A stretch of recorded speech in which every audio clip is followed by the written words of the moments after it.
Good afternoon. It is Sunday, the 30th of March 2025, and I feel compelled to do another video after months of not doing one.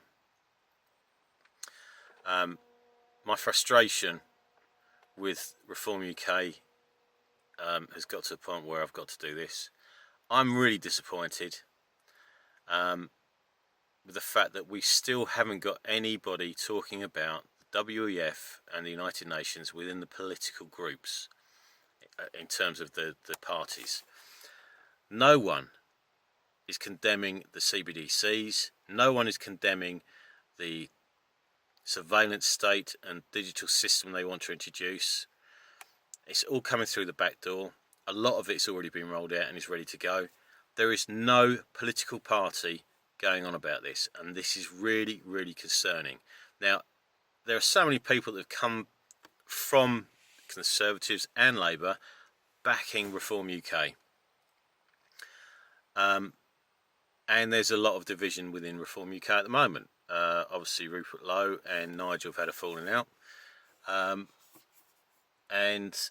I mean, some of you may know, some of you may not. I have spoken to Nigel about some other things, but I haven't mentioned this. I'm still concerned that we are walking blindly into this state. Now, whereas we're talking about COVID-19 in the years leading up to 2020, and I know so many people, so many of my friends, you know, it was a bit of a laugh. You know, what's the latest conspiracy? Which rabbit hole are we going to go down today? And there's always new information coming through. There were people like Amazing Polly that was coming out with information, and various other channels, just incredible channels that were taken off the airwaves in 2020. A total purge on YouTube, and there was so much information that was lost there, and that hole has never really been filled. The people that have filled it have tend to be the likes of Neil Oliver, Russell Brand, etc. But none of the small-time investigative journalists have come back. Spiros is another one. Now, yes, a lot of them went over to BitChute, but BitChute's still a pain in the arse to navigate. You still can't find the videos that you're looking for, the information. It's not a great search engine.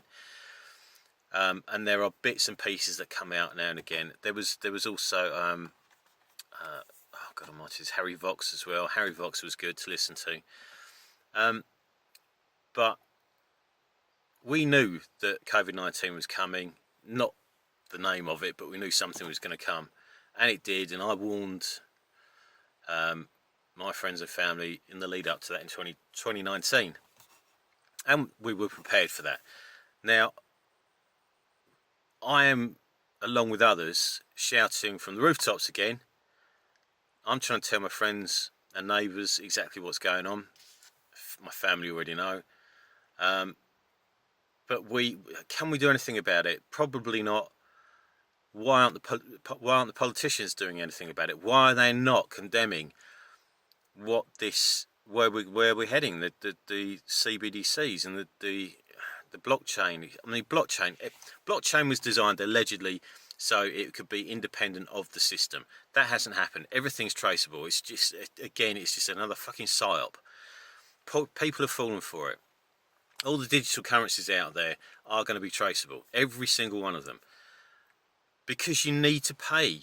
This is the world that we live in. So how do we get out of that? Well, cash is, you know, it's the best we've got. But once cash is taken away, and we've got bank closures again. Santander recently, they've just closed so many other branches. They're falling over themselves to close cash points, etc. We aren't going to have access to cash for much longer. Now, the head of the ECB announced about 3 weeks ago that she was going to be introducing the CBDCs for Europe ahead of time and rolling this out in October this year. And that that kind of shocked me, because I thought it was going to be around 2027, but there is an urgency. That's what she said, urgency. Continuity issues there, sorry, the phone packed up because it overheated for some reason. So what I was saying was, there is an urgency, or she's saying there's an urgency. So they obviously know, or she obviously knows, that something is coming. I believe I know what's coming.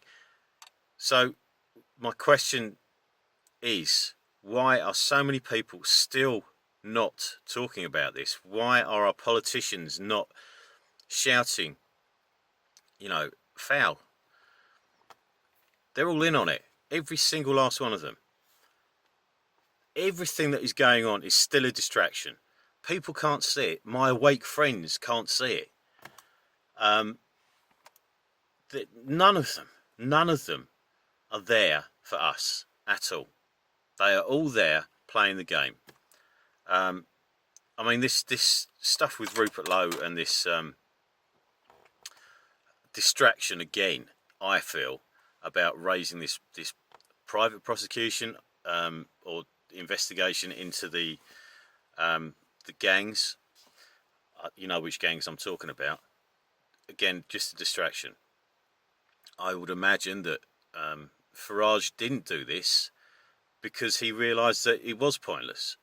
Whereas the private prosecution that he and Tice set out against the perpetrators of the attack against the police a few months ago, that was worth it, and obviously the government took that on. I don't think the same thing's going to happen with this. This is all just smoke in the air, farts in the wind. So I just, yeah. As for what's going on with the coal price, I've been watching that over the last few weeks. It had steadied, but all of a sudden it's rocketed again. And I think this has got a lot to do with the fact that Trump's trying to devalue the dollar. And there are going to be repercussions there, potentially setting definitely the US into recession. I believe the US has been in recession for blinking years. I believe that the UK has been in recession as well. As for reports of Europeans holding trillions in savings, people are holding their money because they know how tight things are. They haven't got disposable income anymore. They haven't. This is why they're holding the money. But the governments are coming for it.